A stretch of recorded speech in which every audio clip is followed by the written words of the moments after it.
Okay, macam nak buat 5 kuasa 10 mod 21. So, yang power dia tu, kuasa 10 tu, kita akan gunakan binary punya power. Yang 1, 2, 4, 8, 16, 32, 64, 128, 256 and so on. Macam nak dapat ni, 1 darab 2, 2, 2 darab 2, 4, 4 darab 2, 8 and so on. Nama pun binary, by adalah 2. Jadi kita darab 2.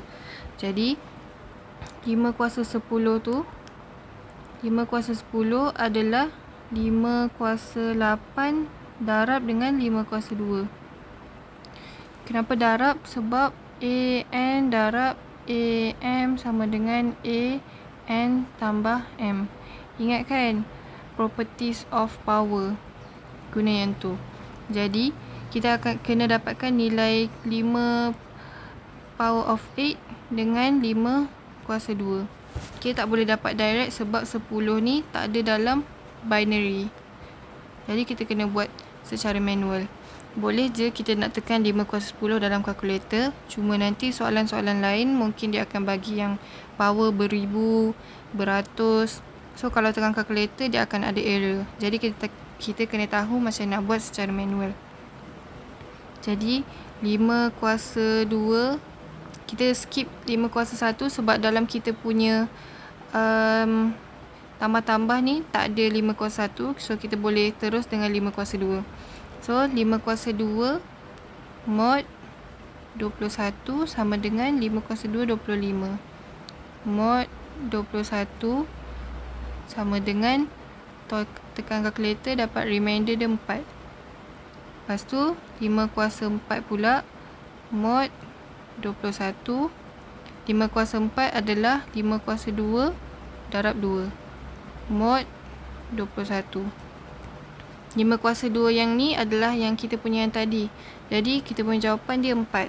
So kita boleh letak 4 kuasa 2 mod 21. So 4 kuasa 2 16 mod 21 adalah, tekan kalkulator dapat remainder dia 6.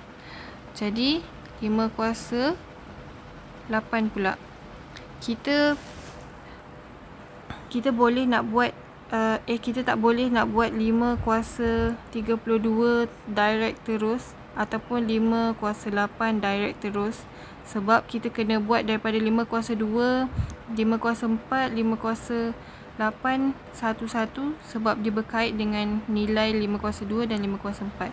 Jadi kalau korang nak buat 5 kuasa 64 direct, tak boleh. Korang kena buat daripada 5 kuasa 2 sampai 5 kuasa 64. Baru boleh dapat jawapan. Korang tak boleh terus jump. So 5 kuasa 8 mod 21 sama dengan 5 kuasa 4 darab 2. 4 darab 2 8 mod 21. So 5 kuasa 4 kita tadi adalah yang ni 16.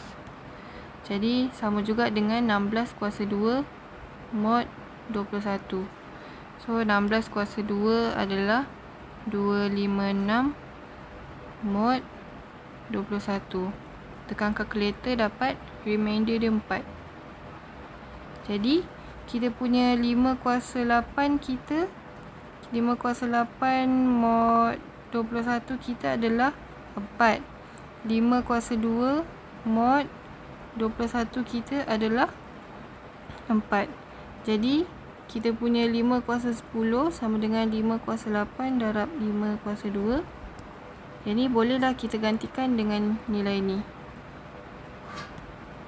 Maksudnya 4 darab 4 sama dengan 16.